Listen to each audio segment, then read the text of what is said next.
Les acteurs du BPO doivent recréer leur marché. C'est l'une des principales conclusions de l'étude Preceta sur le Business Process Outsourcing ou gestion externalisée des fonctions support sur de longues durées.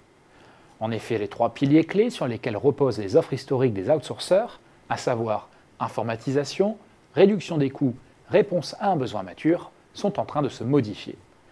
Toujours technologiques, mais plus créatives et évolutives, tout en étant tournées vers les nouveaux usages, notamment en destination des PME, les offres BPO de demain seront nécessairement créatrices de valeur pour le client. Ces offres devront aussi nécessairement être construites sur la base d'écosystèmes d'affaires, réunissant des acteurs hétérogènes impliqués dans la conduite du changement, c'est-à-dire non seulement des prestataires du BPO, mais aussi des éditeurs de logiciels, des startups de la gestion documentaire et de la dématérialisation, des sociétés de conseil en management, mais aussi des concurrents et les clients eux-mêmes. En réunissant tous ces profils et en mettant le client au centre de cet écosystème, les acteurs du BPO pourront mieux anticiper les besoins et les attentes des clients et penser les pratiques du futur au sein des métiers de l'entreprise. Un mode d'organisation dont la finalité est de produire des services BPO innovants pour apporter davantage de valeur aux clients et non plus seulement réduire les coûts. C'est bien une véritable mue que doivent opérer les outsourceurs, car les défis stratégiques ne manquent pas. Outre la nécessité de rompre avec le modèle historique, source de pression déflationniste, il devient nécessaire de répondre aux besoins et aux attentes des directions métiers. Ces directions métiers reprennent la main sur les investissements IT et hissent le conseil, l'accompagnement, la personnalisation, la proximité parmi les éléments discriminants. Il s'agit également pour les outsourceurs de réagir aux défis posés par l'essor du cloud computing et des technologies de dématérialisation des process qui redéfinissent les frontières de l'externalisation tout en créant des ruptures dans les business models historiques des prestataires BPO, notamment des acteurs des services informatiques.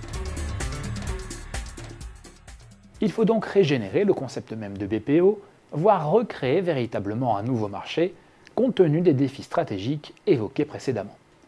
Rappelons que le BPO ne s'est jamais véritablement développé en France, les groupes français préférant centraliser leurs fonctions support en interne au sein des CSP, les centres de services partagés. Première raison à cela, des réticences culturelles. Les entreprises hésitent face au BPO, elles y voient surtout un risque de perte de contrôle et de dépendance.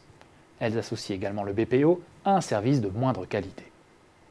Deuxième raison, le faible rôle d'entraînement de l'offshore.